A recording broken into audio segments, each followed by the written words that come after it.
If you haven't seen it yet, you should watch my Prager University 5 video series, each video just 5 minutes, on the American founders. Now, collectively, the videos are called The Making of America. You can watch them on prageru.com. And because it's obviously preposterous to try to cover a founder's life or legacy in 5 minutes, I focused on each founder with one issue. So with Jefferson, it's equality. With Hamilton, it's capitalism. With Madison, it's the idea of rights.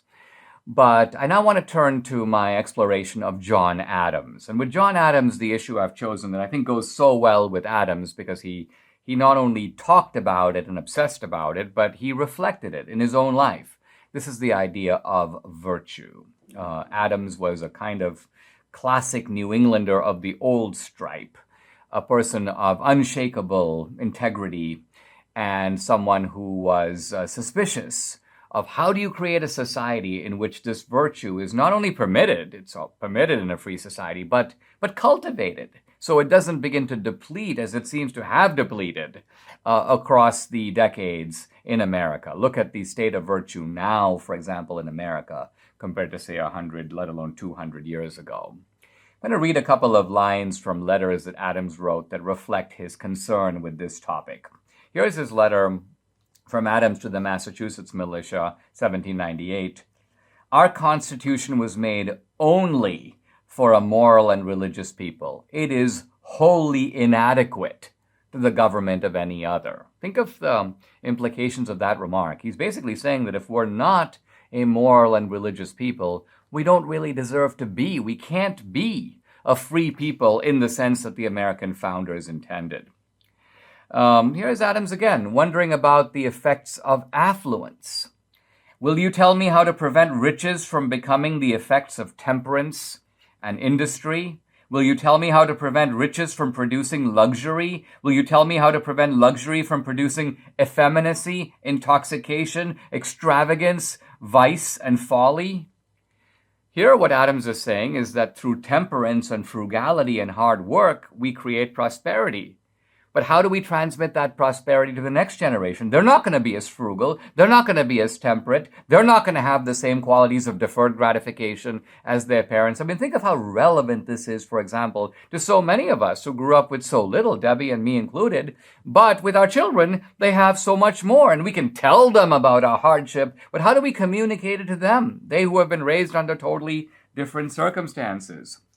Here's Adams again, letter to Benjamin Rush, 1808, when public virtue is gone, when the national spirit is fled, when a party is substituted for the nation and faction for a party, when venality skulks and lurks in secret, and much more, when it impudently braves the public censure, almost a clinical description of the Biden administration. He goes, the republic is lost in essence, though it may still exist in form. So in other words, the chilling idea here is that you can lose America even while keeping all the kind of outward structures of America. Well, yeah, we had an election. Well, yeah, we do have a constitution. Even if we don't pay attention to it, or it's become so elastic, nobody knows what it means.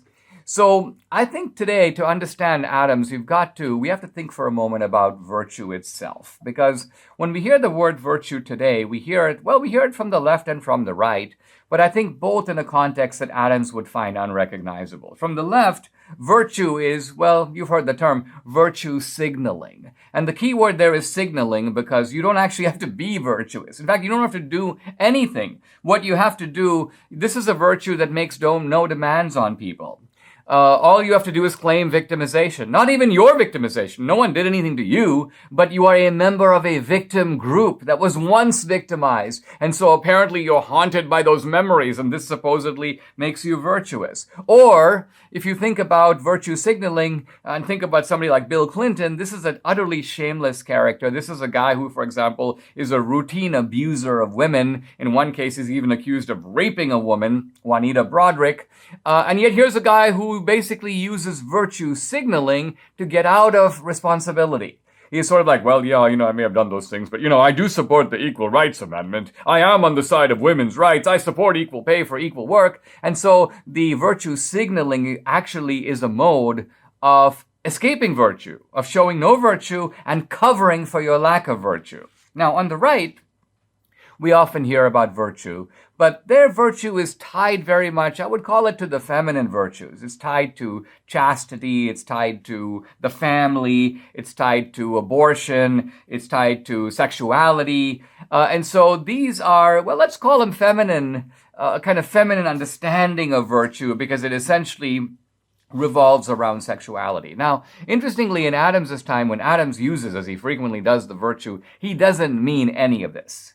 He's actually talking about public virtue. He's talking about civic virtue. He's talking about the virtues of a citizen, not just of a private individual. He believed in the virtues of a private individual, and he in fact practiced them. But he also believed that virtue needs to manifest itself in patriotic and civic engagement. Now, why? What was he really getting at? I think what Adams was getting at, and I'll pick this thought up tomorrow, go into more specific detail about it, is that yes, we want the abundant society, yes, we want the free society, but we also want the virtuous, which is to say the wholesome society. Wholesome here interpreted in two senses, wholesome in the sense of that we mean it today, morally wholesome, clean cut, but also in the wholesome in the sense that all the citizens have an attachment to something bigger than themselves.